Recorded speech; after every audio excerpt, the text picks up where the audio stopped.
첫 번째 경기 플리머스 대 브리스톨 분석 시작해보겠습니다. 플리머스는 원정 연전을 모두 패하며 최하위로 추락했다. 코번트리와 옥스포드를 상대했는데 한 골도 넣지 못하고 6골을 실점했다. 그로 인해 최근 5경기에서 승점 1점 추가에 그치는 부진한 상황이 이어지고 있다. 라이언 하디와 휘테커 등 경쟁력 있는 공격진을 보유했지만 4경기에서 3차례나 무득점에 그쳤고 수비가 안정감 있는 모습을 보여주지 못했다. 브리스톨은 부진한 플리머스와 달리 최근 흐름이 좋다. 지난 라운드에서는 포츠머스 상대로 3골차 완승을 거두는 등 연승에 성공했다. 브로미치 원정에서 당한 패배를 제외하면 12월 성적이 훌륭하다. 이번 시즌 챔피언십 최고의 윙어 중 한 명인 메어메티가 포츠머스전 2골을 비롯해 8골을 기록 중이고 나이트의 중원 존재감도 확실하다. 브리스톨의 승리를 본다. 플리머스가 직전 홈경기에서 미들스브러 상대로 3골을 터뜨리긴 했지만 휘테커를 제외하면 확실하게 해결할 선수가 없다.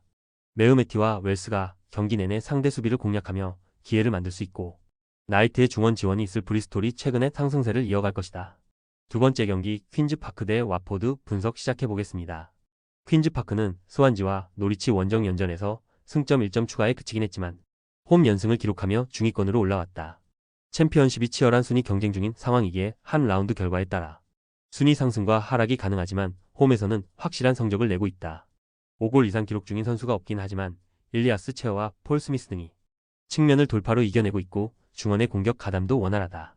와포드는 지난 라운드에서 카디프의 일격을 당했다. 홈 연승에 성공하며 상위권을 추격 중이었는데 경기를 지배하고도 원하는 결과를 내지 못했다. 때문에 이 경기를 통해 반등을 노려야 한다. 리그 9골을 기록 중인 스트라이커 바요를 비롯해 카엠베와 인스, 차크베타제 등 해결할 선수들이 모두 피치를 밟을 것이고 라루치가 공격적으로 측면 돌파에 나설 것이다. 접전을 본다. 퀸즈파크가 홈의 이점을 누릴 수 있는 경기긴 하지만 와포드가 연패를 당하지 않기 위해 원정에서 경기 집중력을 끌어올릴 것이다. 시소코와 루자가 중원에서 상대의 공세를 저지하며 경기를 운영할 것이고 폴록이 최종 수비를 잘 이끌 와포드가 승점 1점을 챙길 수 있다. 세 번째 경기 미럴 대 옥스퍼드 분석 시작해보겠습니다. 미럴은 원정 연전에서 승점 1점을 따내고 홈으로 돌아왔다. 연승 중이던 블랙번의 상승세를 저지한 팀이었는데 원정 연전 일정 소화는 부담이었다. 그래도 특유의 안정적인 수비력은 여전하다.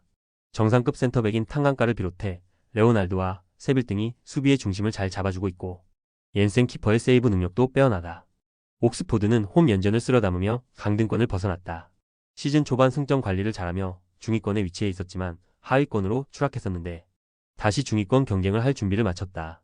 단 승점 관리를 잘하고 있는 홈과 달리 원정에서는 연패를 당하는 등 고전 중이기에 이 경기에서는 연패 탈출을 위해 수비에 치중하고 나설 것이다. 해리스와 굴람 등 공격수들부터 상대의 최종 수비를 압박할 것이다. 접전을 본다. 홈에서 워낙 탄탄한 경기력을 자랑하는 미럴이긴 하지만 최전방의 마무리는 다소 아쉽다. 특히 에세와 페미 아지 등 이선 공격수들의 골이 나오지 않기에 경기를 지배하고도 리드를 잡지 못할 수 있다. 브레너건의 수비 보호 아래 브라운과 샘 롱 등이 수비 라인을 안정적으로 지켜낼 옥스포드가 승점 1점을 챙길 것이다. 조합은 아래 고정 댓글 링크로 편하게 말 걸어주시면 조건 없으며 스포츠를 좋아하시는 분들이라면 모두 환영합니다. 스포츠 당첨 어렵지만 그건 어떻게 하냐의 차이입니다. 두 눈으로 어떤 차이인지 직접 확인하시고 우리 모두 같이 승리합시다.